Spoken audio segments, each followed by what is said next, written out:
So maybe. Oh, you mean just like a Tesla team doing a podcast about Optimus? Oh yeah, sure. Yeah, I wonder if maybe we could have sort of like an addendum after the earnings call, which is like a 30 minutes podcast on Optimus or something, like for those who are interested. Okay, I think we'll do that. So, all right. Great. All right. Hey, Elon, thanks for doing this today. It's an awesome event. Thank you.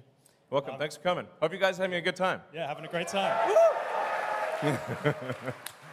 I'm pretty confident we have the funnest shareholders meeting by a long shot. Undoubtedly, yeah. It's amazing.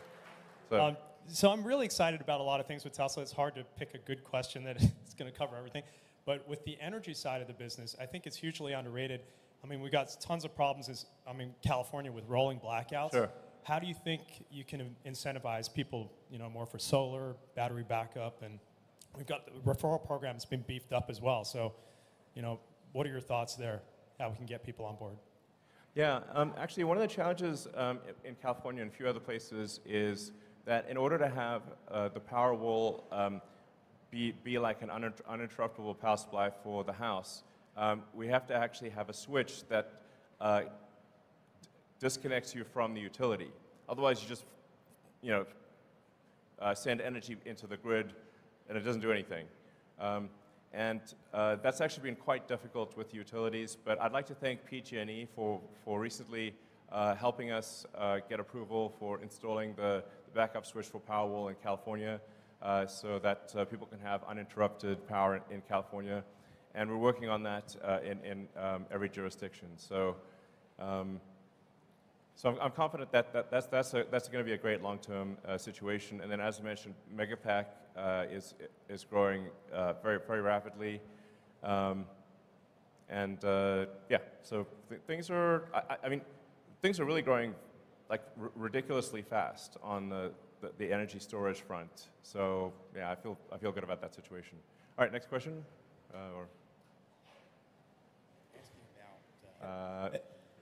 Hello. Great. Hey, Elon, a lot of people have just kind of been wondering, how are you doing? So just wondering, what's up? How you doing? How you feeling? We saw you were partying in Cabo recently, so just What, me?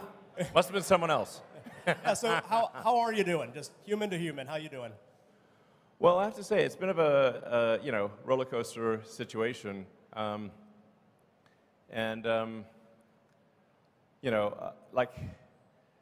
it's actually pretty rare for me to be at a party. So that's like the first party I've been at in a while. And actually wasn't even going to go to it. Then my brother talked me into it. So thanks, Kimball. Yeah, I have to say, like sometimes the work pain level is quite excruciating. And then on top of that, I get dumped on in the press. So it's like, it's not exactly super fun. There was a short-term distraction because I had to do like some major open heart surgery on Twitter to ensure the company's survival. But that, I think Twitter is now in a stable place, and obviously very excited to have Linda Yaccarino join. And so I think Linda's going to do a great job running Twitter. I'll provide, obviously, guidance on technology development. But as you can see, I think Twitter at this point has released more new features in the last 6 months than it has in the last 6 years. So, obviously this is not a Twitter meeting, but the larger point is that I feel at this point I don't need to devote incremental time. The amount of time that Twitter will take going forward is relatively small compared to the last 6 months. So yeah.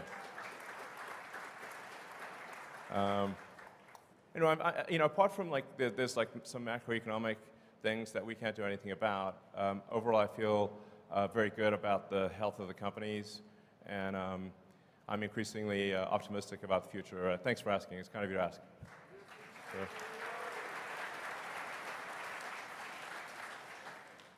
Have you guys considered stretching out the financing terms on your auto business?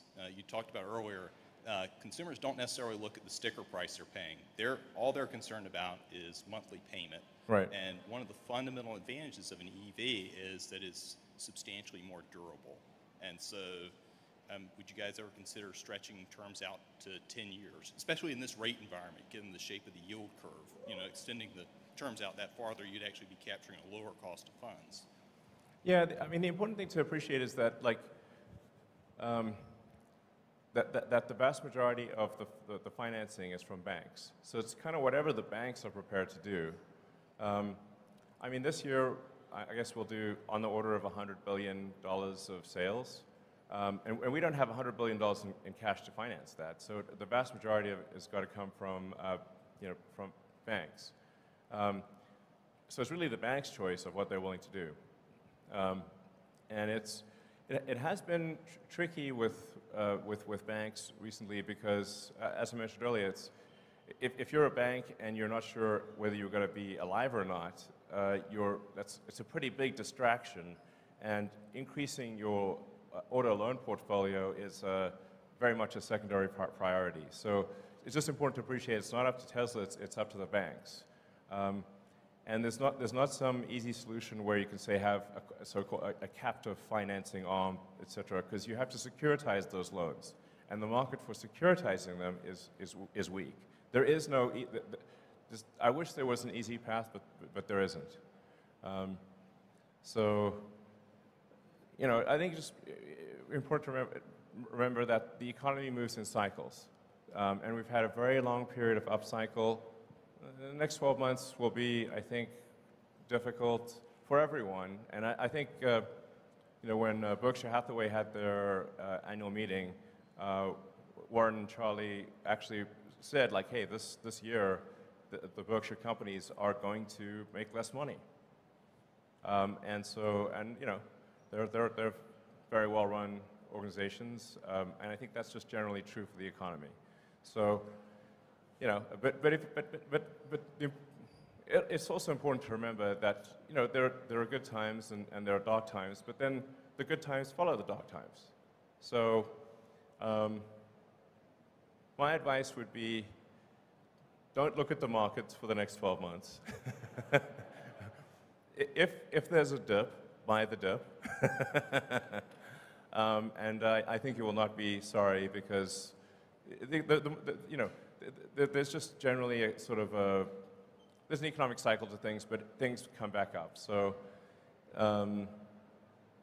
my guess is tough times for a year. Like I said, just my guess. But then Tesla will emerge stronger than ever, and the long term, if you say like net present value of future cash flows, will be incredible, in my opinion. All right. So.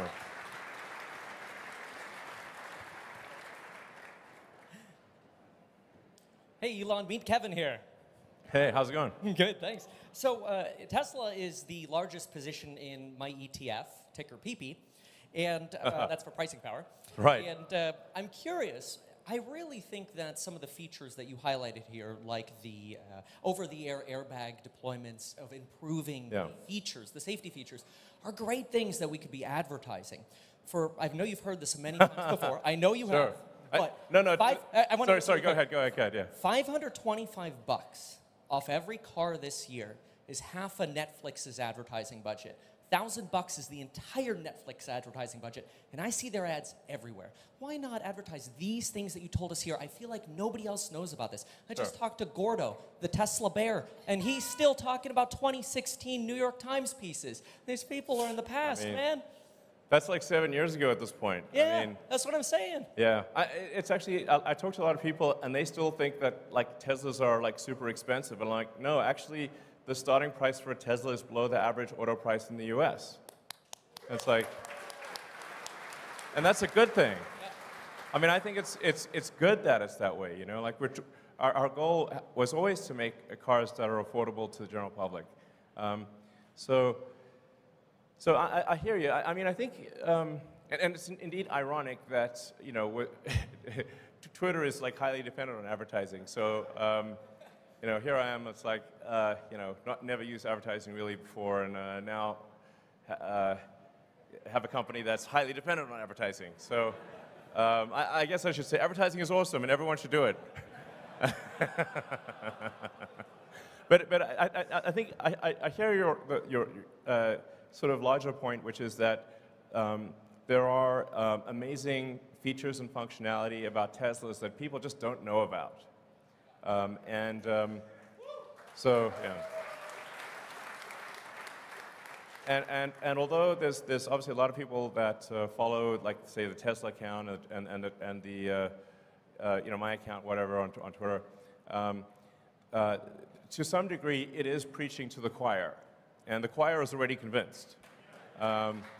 So I think what you're saying does have some merit, and you know what?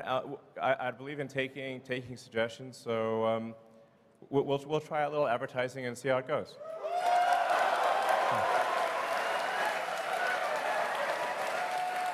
Okay. Okay. All right, I wasn't expecting that level of enthusiasm. But okay, it sounds like our shareholders, if I read between the lines, subtle as it is, are saying we should probably do some advertising. Okay, very well. All right.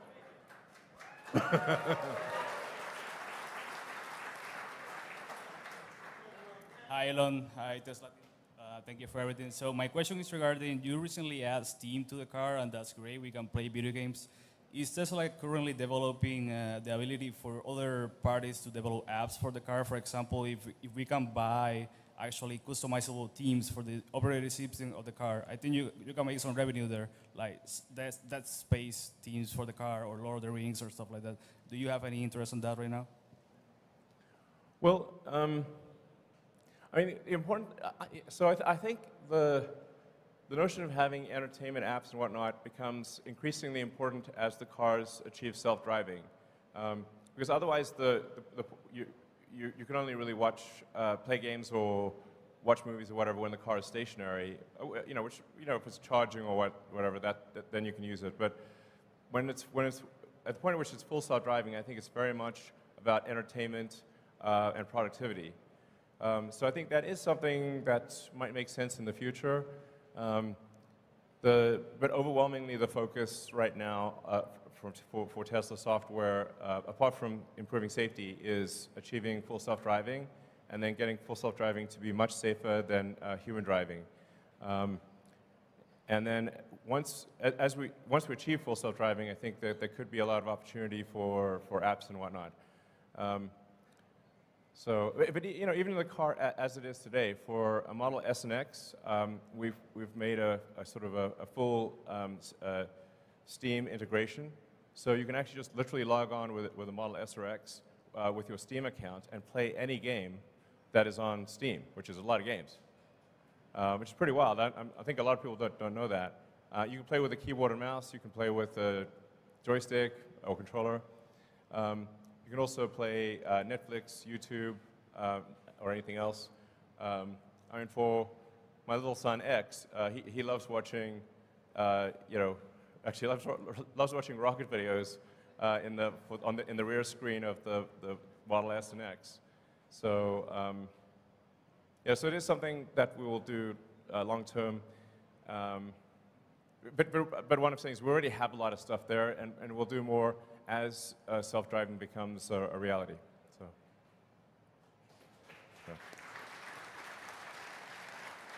Hey, Elon, I'm John, or Dr. Know-It-All on YouTube, and I don't know it all. But anyway, my question is, as you guys move completely or finish the transition in full self-driving from version 1.0 of the software to 2.0, what do you perceive of as the potential stumbling blocks after that? Because it seems like that's the major, kind of step change that needed to happen, and so you're almost done with that, and what happens after that? And also, please let me interview about full self-driving.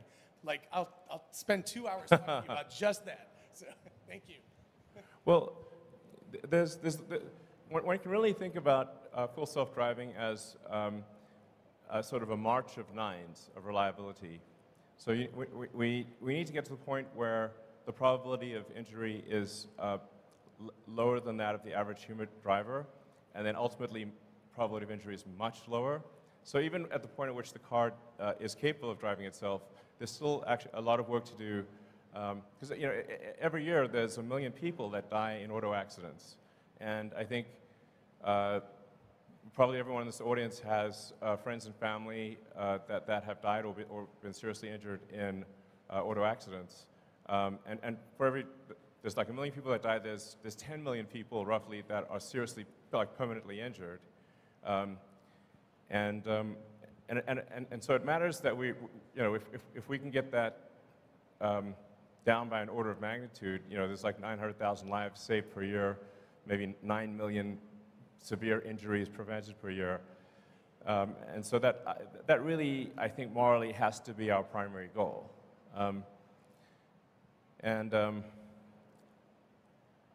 I guess I'm open to an interview on FSD. 2 hours is a long time, but okay. All right, I'll do an interview. It's got to be on Twitter, but sure. All right.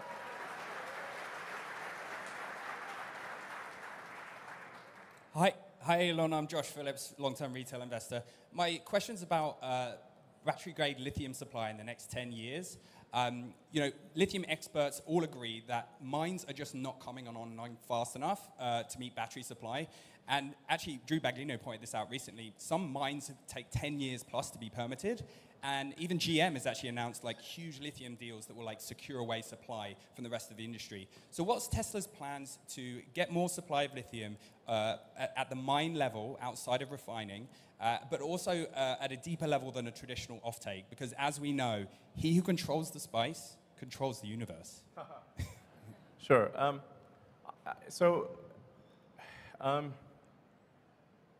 I actually think that the industry analysis is incorrect, and the constraint is fundamentally that of processing.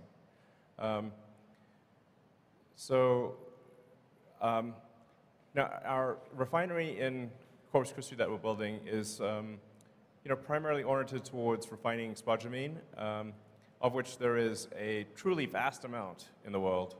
I think about 3/4 of our lithium comes from Australia.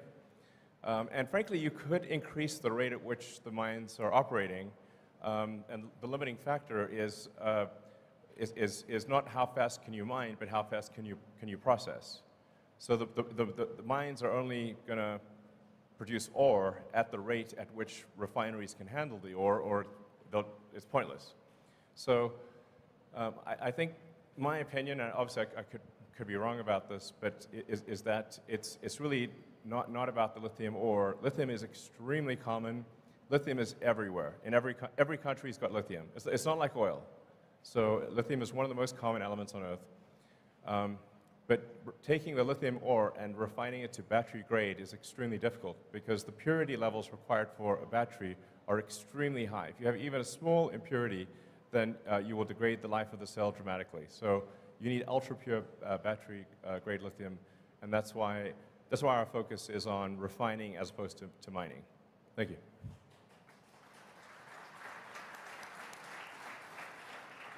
Hi, Elon. Thanks. It's a great time here.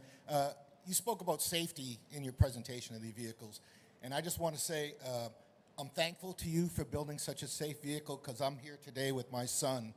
We drove in his Tesla 3 over here that he replaced with the one that he got rear-ended significantly in, and it destroyed the car. But we're able to be here today, so great. Thank you very much. Absolutely.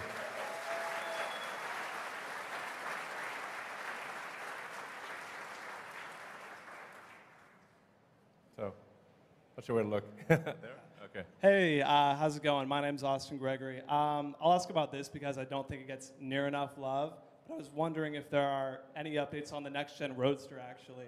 Yeah, I know it's sort of like the cherry on top and all that stuff. Yeah. You guys have a lot on your plate, if you've said before. But if there's any updates on like the release timeline, all that stuff, the SpaceX package, maybe. Yeah. That'd be amazing. Thanks. Totally fair and reasonable question.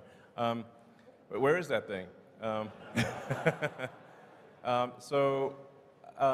We expect to complete the engineering and design of the next-gen Tesla Roadster this year, and hopefully start production. This is not a commitment, but hopefully start production next year. So, but it is like as you alluded to. It's not even the icing on the cake. It's the cherry on the icing on the cake. So I wouldn't expect it to be like. It's definitely not going to be a huge contributor to revenue. It will be a modest contributor to profitability, but it will be sick. So, and there's some value to me running two companies because the next-gen Roadster will have the SpaceX option package. So, that'll make it truly next level. So. Hey, Elon. Eva Macmillan here. First of all, I want to thank you for making the absolute best, safest, and most fun cars in the whole world. Cars in Florida, we are seeing many, many more cars in Florida than a year ago. Yeah. Matter of fact, cars are doubled. So the question is, we all want Tesla insurance. Oh, is it coming? Oh, yeah. Actually, that's a great question. Okay, Zach says it's coming later this year. But I have to tell you, like, one of the thorniest things in the United States is car insurance, or insurance in general, because it's a state by state, and every state's got different rules and regulations. So that's why it's not like rolled out nationwide. I think really there should be one national standard for insurance, especially car insurance. I think it would improve the cost effectiveness of car insurance.